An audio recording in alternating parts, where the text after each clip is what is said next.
Hello, Internet. It is I, the Malik Aaron, and welcome back to Box Office Predictions. Today, we're going to be talking about In the Heights. So, as usual, we're going to be going over the pros and cons. So, let's get to it.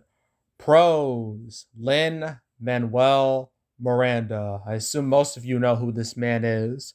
He's the man behind the small scale indie play known as Hamilton. I kid. Yeah, Hamilton became the biggest deal like a mere few years ago, and it still is a big deal to this day, even with COVID causing it to shut down for a long period of time. Like, everyone knows what Hamilton is at this point. And when Hamilton went to Disney Plus, apparently it was so successful that it caused a lot of people to subscribe to Disney Plus just because of Hamilton.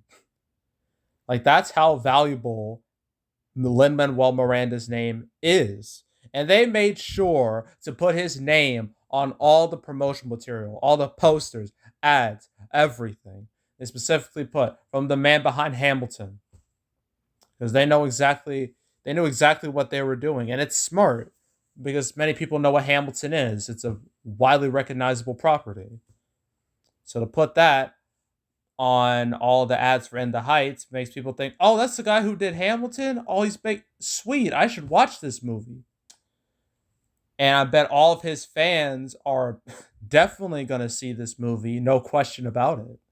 So, yeah, that's definitely a pro right there. Lin Manuel Miranda's name. Yeah, big old pro right there. So that's pro number one. Pro number two, the director, John M. Cho. Let me get him. There we go.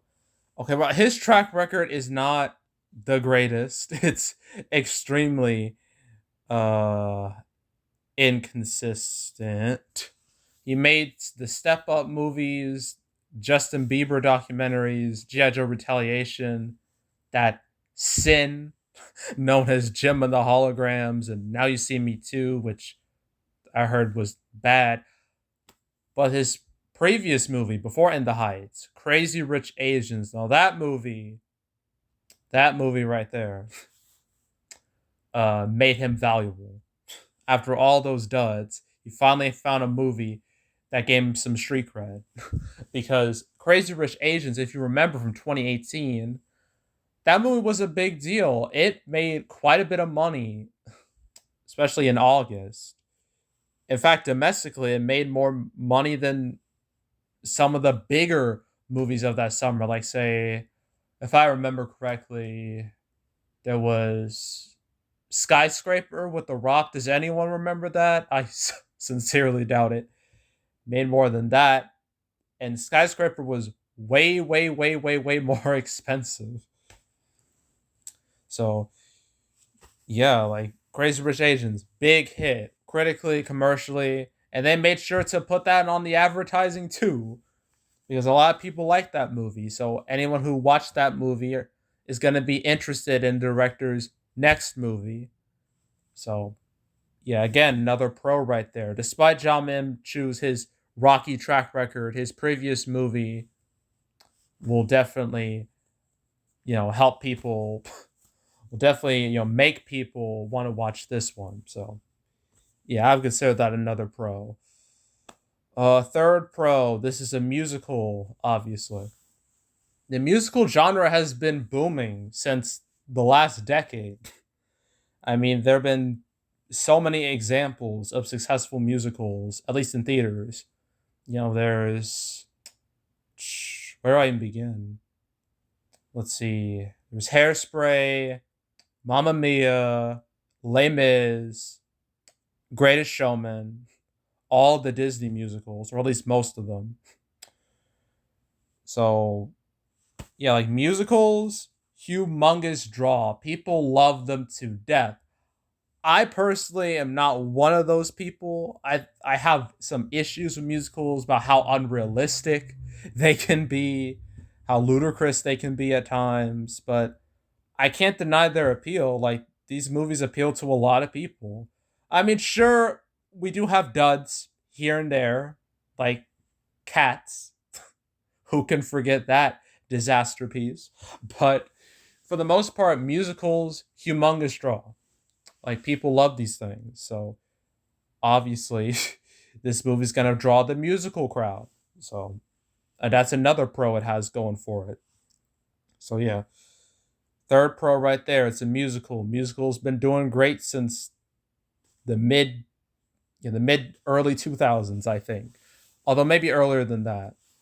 So yeah, big another pro right there. It's late. All right, it's late. So sorry about me stuttering and whatnot. Pro number four.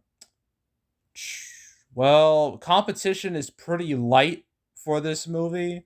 Has no direct competition at all throughout the rest of the summer, basically. I mean, the only movies coming out the rest of this month are Hitman's Wife's Bodyguard and F9.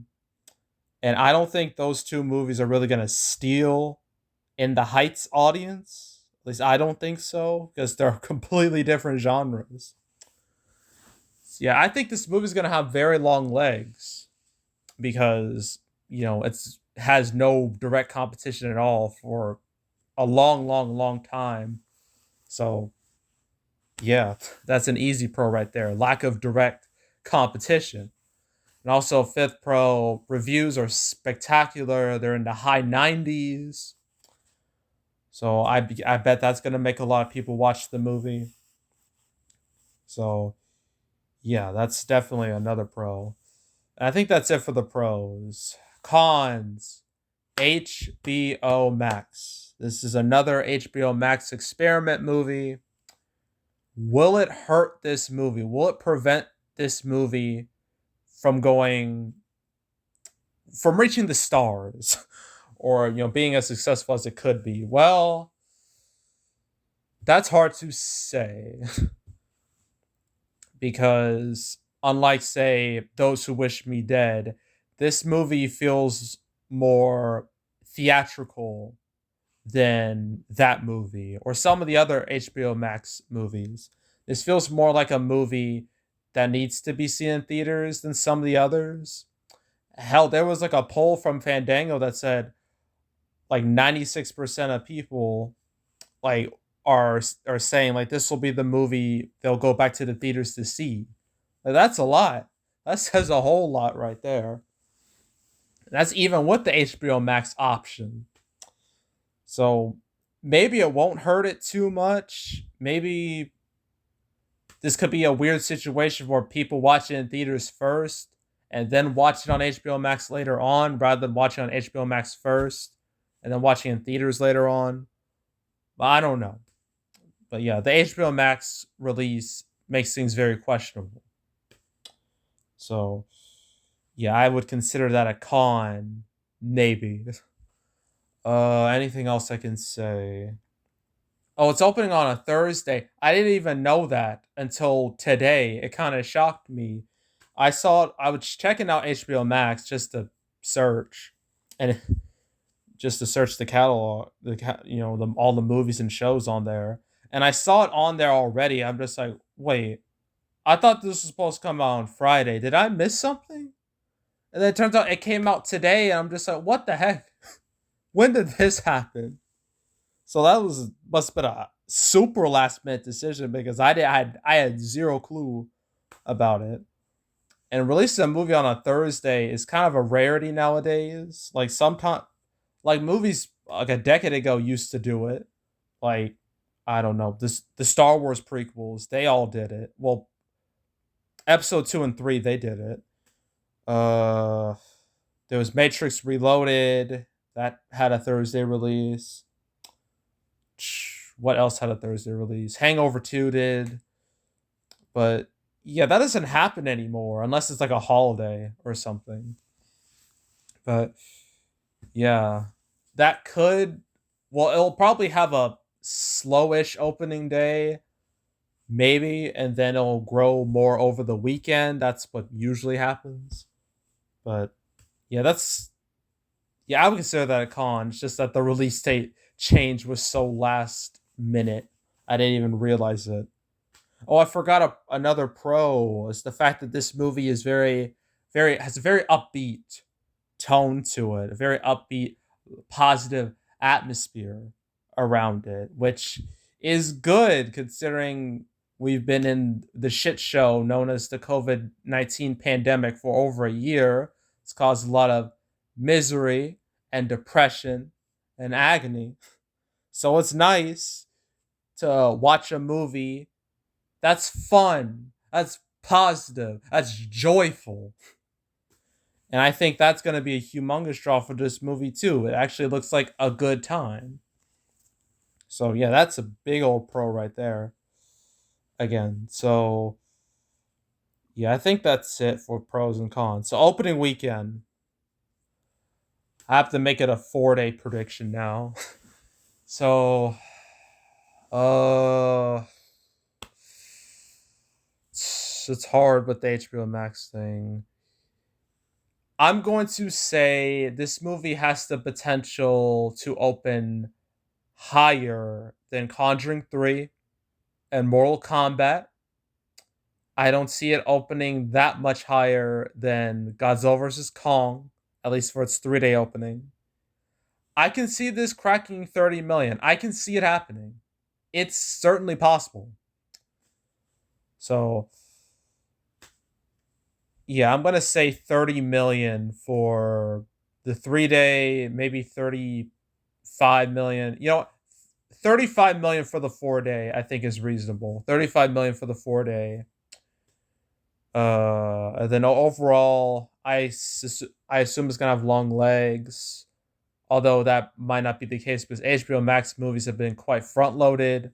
It may not be the case here, but I'm gonna say this has the potential to reach 100 million. It has the potential to leg it out to 100 million. So yeah, but that's it. That's it for In the Heights. Next up, finally, after so long, I get to talk about Peter Rabbit 2. Can't wait to talk about it. Very excited. So next up is Peter Rabbit 2. Then next week, midweek, we got Hitman's Wife's Bodyguard, which actually has a preview this weekend for those of you who are curious. And then at the end of the month, we have F9, which will no doubt be the biggest hit of the month. And then that's it. I know June is very slow, but you should be glad it's slow because July is going to be an utter nightmare. I mean, we got one, two, three, four, five, six. Well, I don't know about Dog. I don't know if that's coming out, but one, two, three, four, five, six, seven, eight, nine, 10. Hold on. I need to do my math right. This is 11. 14 wide releases next month. 5 of which in a single weekend. Like, goddamn. That's going to be rough for me. But thankfully, that's a long time from now. So, yay.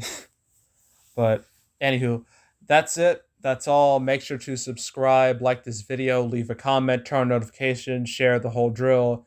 Want to check out more videos like this? I got playlists on the homepage with all previous prediction videos I made this year from Godzilla vs. Kong, Quiet Place 2, Mortal Kombat, Demon Slayer, Raya and the Last Dragon. I can go on.